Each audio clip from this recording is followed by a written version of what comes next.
No primeiro dia de liberação do consignado do Auxílio Brasil, quase 112 milhões de reais foram movimentados. E você vai ver também. Afastamento do governador do Alagoas por desvio de verba milionária será julgado amanhã pelo STJ em sessão extraordinária. Estado de São Paulo registra a primeira morte por varíola dos macacos. O país já soma 6 óbitos pela doença. Rússia anuncia a prisão de 8 pessoas pela explosão da ponte da Crimeia no final de semana. E neste Dia das Crianças, uma homenagem para quem deixa a nossa vida muito mais leve. Essas e outras notícias você confere a partir de agora. Olá, boa tarde, seja bem-vindo. Nós estamos ao vivo, agora 1h01 pelo horário de Brasília. Uma ótima tarde para você e vamos juntos conferir o que é notícia no Brasil e no mundo nesta quarta-feira, Dia das Crianças. O crédito consignado do Auxílio Brasil registrou no primeiro dia de operações na Caixa Econômica 43 mil contratos fechados. A modalidade tem desconto direto na folha de pagamento. O novo crédito consignado do Auxílio Brasil registrou no primeiro dia de operações na Caixa um movimento no valor de R$ 111 milhões e 800 mil reais. Segundo a Caixa Econômica Federal, a nova modalidade de empréstimo pode ajudar as famílias que estão endividadas ou quem deseja empreender.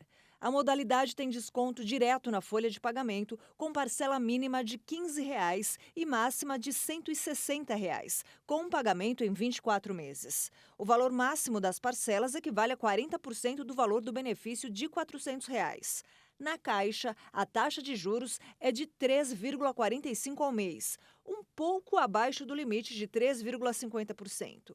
Estabelecido para todos os 11 bancos autorizados pelo Ministério da Cidadania, o Auxílio Brasil tem atualmente mais de 21 milhões de famílias beneficiárias. Mas, para contratar o empréstimo, o beneficiário tem de receber o recurso há mais de 90 dias e não ter deixado de comparecer a convocações do Ministério para regularização de cadastro. Depois de 2 anos, a poupança voltou a ter o rendimento maior que a inflação. Neste mês de setembro, o rendimento da aplicação foi de 7,19% no acumulado em 12 meses, com ganho de 0,02% acima da inflação do mês. A poupança voltou ao campo positivo depois que o país registrou deflação pelo 3º mês seguido. Segundo o IBGE, o Índice Nacional de Preços ao Consumidor Amplo caiu 0,29% no mês de setembro. O Superior Tribunal de Justiça vai analisar amanhã a decisão que determinou o afastamento do governador de Alagoas, Paulo Dantas. O vice-governador José Vanderlei Neto pode assumir o comando do estado. O Superior Tribunal de Justiça vai analisar a decisão que determinou o afastamento do governador de Alagoas, Paulo Dantas, em uma sessão extraordinária. Em razão do processo estar em sigilo, a Corte Especial, que reúne os 15 mais antigos ministros do STJ, deve realizar análise em sessão fechada. Com o afastamento de Paulo Dantas do cargo de governador de Alagoas, o comando do estado pode ser assumido pelo vice-governador José Vanderlei Neto. O Dr. Vanderlei deve ficar no cargo de governador até o dia 31 de dezembro, quando termina o mandato atual. O Superior Tribunal de Justiça determinou o afastamento do governador Paulo Dantas por ele ser alvo de uma operação da Polícia Federal e do Ministério Público Federal na investigação sobre o suposto desvio de verba milionária na Assembleia Legislativa por meio de funcionários fantasmas. A Operação Edema cumpriu 31 mandados de busca e apreensão nesta terça-feira. De acordo com a polícia, foram apreendidos R$ 100 mil em espécie na casa de Paulo Dantas, R$ 14 mil com ele em um hotel em São Paulo e R$ 150 mil na casa de um cunhado dele. O Tribunal Regional Eleitoral de Alagoas informou que o afastamento de Paulo Dantas do cargo não o impede de disputar a reeleição em segundo turno no dia 30 de outubro. O presidente do Senado, Rodrigo Pacheco, disse que vai ler em plenário o requerimento de criação de uma CPI para investigar os institutos de pesquisa eleitoral. Ele não deu prazo para fazer essa leitura, mas deve acontecer depois do dia 30 de outubro, ou seja, após o segundo turno das eleições. Isso porque há um acordo entre os líderes do Senado de não instalar nenhuma comissão de inquérito durante o período eleitoral. A Câmara dos Deputados aprovou o remanejamento de fundos de saúde que pode ajudar a custear o piso da enfermagem. O texto analisado também reserva até 2 bilhões de reais para entidades filantrópicas. Por 383 votos a 3, a Câmara dos Deputados aprovou um projeto de lei que autoriza estados e municípios a utilizarem até o fim de 2023 os saldos remanescentes de repasses federais a fundos locais de saúde e de assistência social. No início deste mês, o Senado já havia aprovado uma proposta semelhante, mas o texto ainda não foi analisado pela Câmara. Deputados afirmam que os recursos podem viabilizar o pagamento do piso da enfermagem, permitindo uma folga orçamentária para o governo federal. Segundo o texto aprovado pelos deputados, ficam reservados até 2 bilhões de reais para entidades filantrópicas que prestem serviço ao Sistema Único de Saúde. O piso para a categoria, no valor de R$ 4.750, foi aprovado pelo Congresso no meio do ano e sancionado pelo presidente Jair Bolsonaro em agosto. Mas o Supremo Tribunal Federal julgou uma ação apresentada pela Confederação Nacional de Saúde e suspendeu a medida antes dela começar a vigorar, por entender que era preciso apontar uma fonte de financiamento para o impacto fiscal da medida. A proposta, aprovada pela Câmara, altera 2 leis de 2020, que, na ocasião, permitiram o remanejamento dos saldos de fundos locais de saúde e de assistência social para aplicar em ações de combate ao coronavírus. Olha só, o estado de São Paulo registrou a primeira morte por varíola dos macacos. Segundo a Secretaria da Saúde, o paciente tinha 26 anos. A Secretaria Estadual de Saúde de São Paulo informou que o paciente de 26 anos era da capital paulista e estava internado no Instituto de Infectologia Emílio Ribas desde o dia 1º de agosto. Ele possuía diversas comorbidades e passava por tratamento com antirretrovirais para uso emergencial em pacientes graves. Com esse óbito, o país já soma 6 vítimas da doença. Apesar da redução do registro de novos casos nas últimas semanas, São Paulo tem 3.861 casos confirmados da doença. No estado, atuam no enfrentamento da doença 93 hospitais, uma rede credenciada de laboratórios para testagem e vigilância genômica e serviço de orientação 24 horas para profissionais de saúde. A varíola dos macacos é uma doença atualmente tratada como emergência de saúde global pela Organização Mundial da Saúde. O surto não tem a participação de macacos na transmissão para seres humanos. O vírus da monkeypox, que faz parte da mesma família da varíola, é transmitido pelo contato entre as pessoas. E atenção, papais, mamães e responsáveis! A campanha de vacinação contra a poliomielite foi prorrogada em ao menos 12 unidades da federação. E mesmo com o fim das campanhas, vacinas que compõem um calendário nacional de vacinação seguem disponíveis durante o ano todo. Vamos conferir. Apesar do término da campanha nacional de vacinação contra a poliomielite pelo Ministério da Saúde em 30 de setembro, 11 estados e o Distrito Federal decidiram prorrogar a ação para crianças de até 5 anos de idade. Até o fim da campanha, 54,21% do público-alvo havia sido imunizado no país. A poliomielite é uma doença contagiosa causada por vírus, que pode infectar crianças e adultos. Nos casos graves, pode levar até a paralisia nas pernas. A meta de imunização do Ministério da Saúde era de 95%, índice que não é alcançado desde 2016. Mesmo com o fim das campanhas, as vacinas que compõem o calendário nacional de vacinação seguem disponíveis para a população brasileira durante o ano todo. A doença foi considerada erradicada no Brasil em 1994, mas um caso suspeito em uma criança de 3 anos, que não foi completamente vacinada, está sendo investigado desde o dia 5 de outubro no estado do Pará. E vamos juntos aproveitar aí esse tempinho a mais para vacinar as nossas crianças e protegê-las. No próximo bloco, você vai ver: Rússia anuncia a prisão de 8 pessoas pela explosão da ponte da Crimeia no final de semana. E ainda, neste Dia das Crianças, uma homenagem para quem deixa a nossa vida muito mais leve. Nós voltamos já, não perca!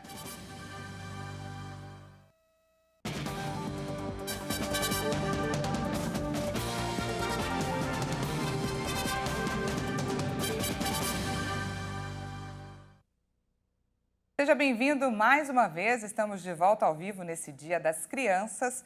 Agora são 13 horas e 12 minutos pelo horário de Brasília. Voltamos com destaque internacional.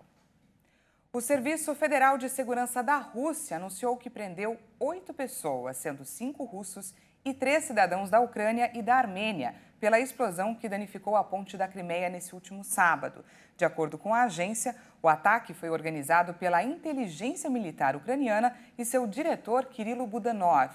O artefato explosivo ainda teria sido transferido da Ucrânia para a Rússia via Bulgária, Geórgia e Armênia. A entidade, que é a principal sucessora da KGB da era soviética, também revelou que havia evitado outros ataques ucranianos em Moscou e na cidade de Briansk.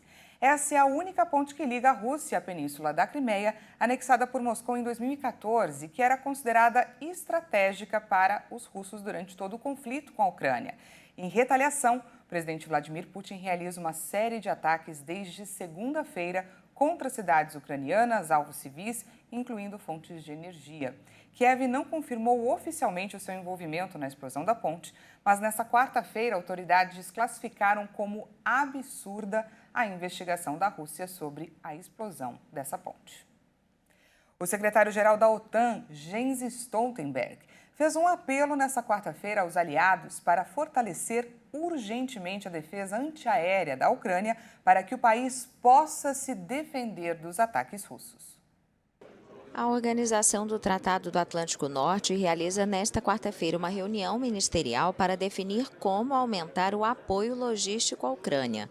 Pouco antes do encontro, o secretário-geral Jens Stoltenberg fez um apelo aos aliados para fortalecer urgentemente a defesa antiaérea da Ucrânia para que o país possa se defender dos ataques russos. A mensagem dos aliados da OTAN é que somos firmes em nosso apoio à Ucrânia, que estamos preparados para um longo caminho e que os apoiaremos pelo tempo que for necessário. O secretário-geral disse que a situação atual na Ucrânia demonstra a necessidade de fortalecer as capacidades de defesa antiaérea daquele país. E acrescentou que os aliados da OTAN já fizeram contribuições importantes nesse sentido, mas ainda é preciso mais.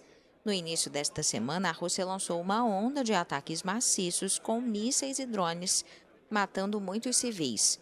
Os bombardeios ocorreram após uma explosão que destruiu parcialmente uma ponte que liga o território russo à Península da Crimeia, anexada por Moscou em 2014. Diante desses ataques, o presidente da Ucrânia, Volodymyr Zelensky, pediu ajuda na implantação de um escudo aéreo para proteger o país. Os ministros da defesa dos países da OTAN também planejam analisar como reconstruir as reservas de armas e munições dos aliados, que foram drasticamente reduzidas como resultado das entregas à Ucrânia. Agora a gente fala sobre a China. Às vésperas do Congresso do Partido Comunista, o país faz uma exposição para enaltecer o presidente Xi Jinping. A expectativa é que ele fique à frente do país por mais um mandato. Em Pequim, uma exposição do Partido Comunista, que inclui mísseis balísticos, robôs desinfetantes ou amostras lunares, celebra 10 anos de sucesso da China de Xi Jinping, que está prestes a voltar a ocupar um terceiro mandato sem precedentes. No poder desde 2012, o presidente chinês deve ser reeleito como chefe do maior partido do mundo e, portanto, do país, no 20º Congresso do Partido Comunista da China, que começa no domingo. 4 dias antes deste evento crucial no calendário político chinês, milhares de espectadores admiraram nesta quarta-feira as grandes conquistas da nova era de Xi Jinping. Começamos a exposição dessa área. Aqui pude sentir a superioridade do atual sistema socialista e a superioridade de ser liderado pelo Comitê Central do Partido Comunista Chinês. Senti muitas coisas, sinto que o país está crescendo rapidamente com sua velocidade de desenvolvimento e, sob a liderança do Partido Comunista, fomos passo a passo de um país comparativamente atrasado para um país onde somos o maior e melhor em certas metas, para um país que está firmemente entre as nações do mundo. E isso me faz sentir orgulhoso com uma sensação de conquista. A exposição examina os sucessos do partido na vida cotidiana chinesa, bem como suas proezas tecnológicas. Agora falamos sobre a falta de combustíveis na França. Apesar das ameaças do governo, trabalhadores das refinarias francesas decidiram manter a greve. Com isso, filas quilométricas foram registradas em postos em vários pontos do país. O governo francês lançou nesta quarta-feira uma primeira requisição de pessoal em um depósito de combustível diante da manutenção da greve nas refinarias, que provoca há dias desabastecimentos em postos de todo o país. Quase um terço dos postos registrou falta de combustíveis na França na noite de terça-feira. Nos que ainda têm o produto, os motoristas precisam exercitar a paciência em filas de várias horas. Vamos esperar até a requisição, porque tem muita especulação, escutamos muitas coisas. Já temos os pedidos básicos que foram feitos por vários dias pela prefeitura. Temos o número de funcionários requeridos para garantir a segurança das instalações. Agora vamos simplesmente esperar para ver o que vai ser posto na negociação pela subprefeitura. 6 das 7 refinarias da França tiveram as operações afetadas. Apesar dos pedidos para desconvocar a greve e as ameaças de intervenção do governo, os trabalhadores decidiram manter a posição. O governo alega que as direções das empresas já chegaram a um acordo, mas que os líderes dos sindicatos que convocaram a greve consideram insuficiente o aumento de 6,5% do salário em 2023. No Peru, o Ministério Público fez uma operação na casa da irmã do presidente Pedro Castillo, na tentativa de colher provas que validem que o líder de esquerda dirige uma rede de lavagem de dinheiro. A Procuradora da Nação do Peru apresentou nesta terça-feira uma denúncia constitucional contra o presidente peruano Pedro Castillo. Apresenta queixa constitucional contra José Castillo como suposto autor de crimes contra a tranquilidade pública na forma de organização criminosa, agravados por sua condição de líder, escreveu a procuradora do país, Patrícia Benavides, em um documento publicado na conta do Twitter da instituição. O Ministério Público do Peru fez uma operação nesta terça-feira na casa da irmã do presidente Pedro Castillo em busca de seu sobrinho, acusado de pertencer a um grupo criminoso liderado pelo presidente. O presidente alegou que sua mãe, Mávila Terrones, de 77 anos, se recupera de uma cirurgia e acusou o MP de ter prejudicado a saúde da idosa, que precisou ser levada de ambulância para um hospital. A tese do Ministério Público é de que o presidente de esquerda dirige uma rede de lavagem de dinheiro e concessão de contratos de obras públicas integrada por seu entorno familiar e político. Castillo nega que sua família tenha cometido crimes e diz ser vítima de uma campanha para destituí-lo. Em seus 15 meses no poder, Castillo tem vivido sob o cerco do MP e o assédio de um Congresso dominado pela direita que exige sua renúncia. O presidente sobreviveu a 2 tentativas de destituição pelo Congresso. A ex-presidente de Myanmar recebeu nesta quarta-feira mais uma condenação, desta vez por aceitar propina. A vencedora do Prêmio Nobel da Paz em 1991 foi condenada a 2 penas de 3 anos que foram combinadas. Ela foi considerada culpada por aceitar $550 mil em propina de um empresário local em mais um capítulo do julgamento denunciado como político pela comunidade internacional. Os advogados da ex-líder afirmaram que Suu Kyi está em bom estado de saúde e vai recorrer da sentença. Ela já tinha sido condenada a 23 anos de prisão por vários motivos, entre eles fraude eleitoral e corrupção. Toro Kubota, de 26 anos, foi preso no final de julho enquanto cobria um protesto contra a junta em Yangon e foi condenado a 3 anos de prisão por violar a lei de imigração. A junta de Myanmar está sob críticas da comunidade internacional desde que mergulhou o país em um conflito civil depois do golpe militar de fevereiro de 2021. Presa na época do golpe, que encerrou uma década de transição democrática, Aung San Suu Kyi foi colocada em confinamento solitário no final de junho. Mais de 2.000 civis foram mortos pelas forças de segurança desde o golpe. E temos boa notícia direto da Uganda. O Ministério da Saúde local informou que 5 profissionais de saúde que haviam se infectado com o vírus Ebola e que recebiam tratamento em uma unidade de isolamento estão recuperados. 5 profissionais da saúde que contraíram a ebola em Uganda se recuperaram e tiveram alta de uma unidade de isolamento nesta terça-feira. O grupo foi infectado pelo vírus ao tratar o primeiro caso confirmado no país em setembro. Recebemos todo o tratamento que precisávamos e mesmo todo o tratamento pode não ser suficiente para apoiar todas as outras pessoas afetadas. Mas porque somos nós, médicos, nos foi dado esse privilégio e recebemos esse tratamento. Queremos agradecer ao Ministério e aos outros parceiros, à OMS, o Centro de Pesquisa, o Instituto de Doenças Infecciosas. Agradecemos todos. The GMEDIC, the IDI, we thank all of you for that.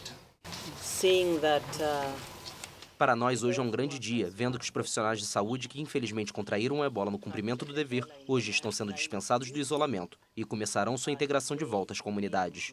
Foi um batismo e tanto para a saúde pública.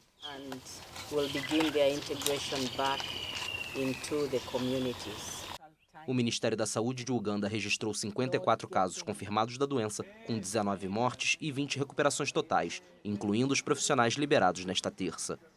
O número de óbitos divulgado pelo governo de Kampala é inferior às 29 vítimas anunciadas pela Organização Mundial da Saúde na última quarta-feira. E antes de encerrar nesse Dia das Crianças, nós preparamos uma homenagem para os pequenos que colorem os dias de parte da nossa equipe aqui na Hit. Ser criança é saber que a felicidade é uma realidade e ela se manifesta aos humildes, porque sempre há o que aprender e descobrir. Tudo soa como novidade. Ser criança é ser puro e cheio do amor mais sincero do mundo. Criança leva a brincadeira tão a sério que nada é mais importante quanto aquilo que ela está brincando. Ser criança é ter a imaginação e a criatividade para transformar um papel em branco no que quiser. E no fim do dia, descansar e se preparar para novas aventuras. E mesmo que o tempo passe, tem algumas coisas que não mudam nunca.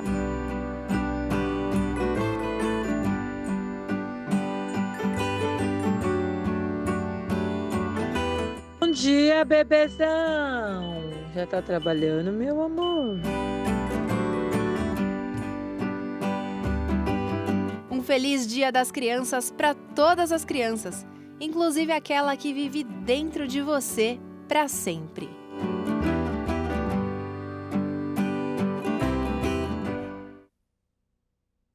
Fica aqui a nossa homenagem para todas as crianças daqui do nosso Brasil.